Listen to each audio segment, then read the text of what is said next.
Iberian ham is one part of a big food culture in Spain that's part of an even richer culture that spans centuries. As TWILA's Neil Melancon tells us, it was fertile soil for new ideas on ag leadership.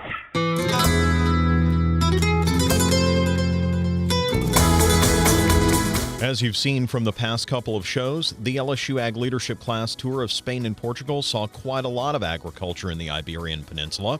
However, the other part of that equation is leadership.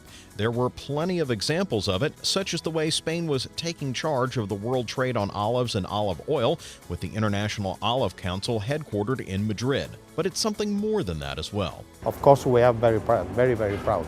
That pride Javier is talking about is not just olives, it's the tradition of olive growing that goes back to Roman times. You see, Spain and Portugal are countries built in antiquity, oftentimes literally on top of the remains of old civilizations. They even still use some of that infrastructure like the aqueducts here. It's a pride that can be seen in Spain's native dance, the flamenco, with its foot-stomping rhythm and dramatic emotional gestures. It's a pride seen in the bullfighting rings, which are not only stages for the matadors to perform on, but the rings themselves are works of art. It's a pride that's certainly seen in the sweeping cathedrals where every square inch of the interiors are decorated with artistic and architectural details meant to all worshipers and visitors alike. So even as class members marveled at the beautiful vistas of places like medieval Toledo, they gained valuable perspective on how these countries are leading into the future.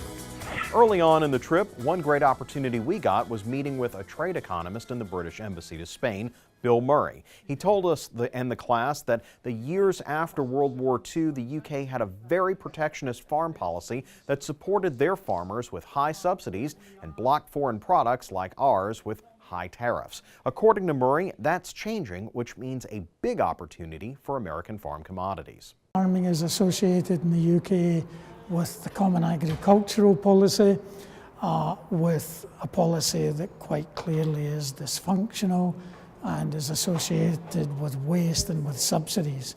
You know, that's not to say that agriculture isn't an essential part of UK life, but I think things have changed over the last 50 years or so. And again, that is a big change after 50 years of the same policy.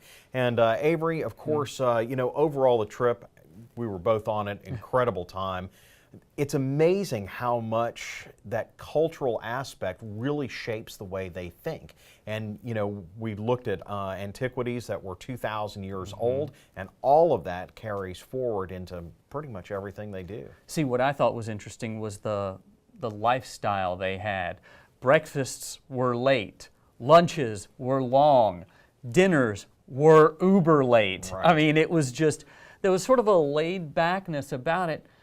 However, it was also interesting to note that Spain wants a global dominant player. Right. We saw that with the olives especially, you know, that they're not only taking the lead on establishing an international olive council, but they're really growing as many olives as possible. We saw a lot of hills just covered with those olive trees, brand new ones. And so I think they really want to be the dominant thing there, and especially with, what was it, 50% of them going to the United States? It was very large, yeah, right? 50 or 40. We consume a lot of their olive oil, and they want us they want to be the leaders in that market. And they want us to keep eating it up. Thank you very much, Neil Melancon.